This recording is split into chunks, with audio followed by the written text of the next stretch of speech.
Okay, our website works. Everything loads, the text is showing, but would you actually stay on this website? Look at it. The heading is too big. The paragraph feels tiny. Everything is plain black on a white background, and it honestly looks unfinished. This is the problem.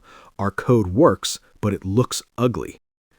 In the last video, we learned that HTML gives structure, and CSS controls how things look. So today, we're finally going to use CSS for the first time to fix this page. Let's start small by changing the heading color. Right now, we just have an H1 tag, but if I add a style attribute like type style and click enter, now inside the attribute type color and select the color option, then type red. Save the file and refresh. The heading turns red. What just happened?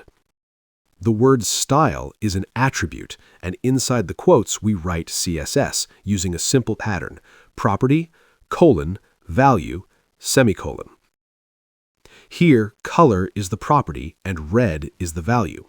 Every CSS rule follows this same pattern. Now let's fix the paragraph size because it's too small. If I add style equals font size 20px to the paragraph, it becomes more readable.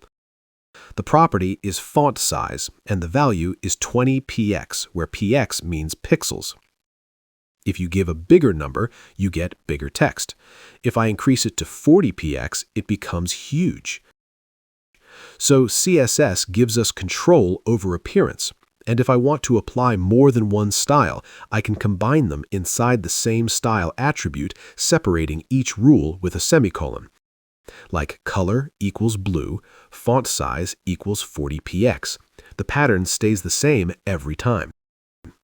We can even change the background color by adding a background color property, like background color equals light gray.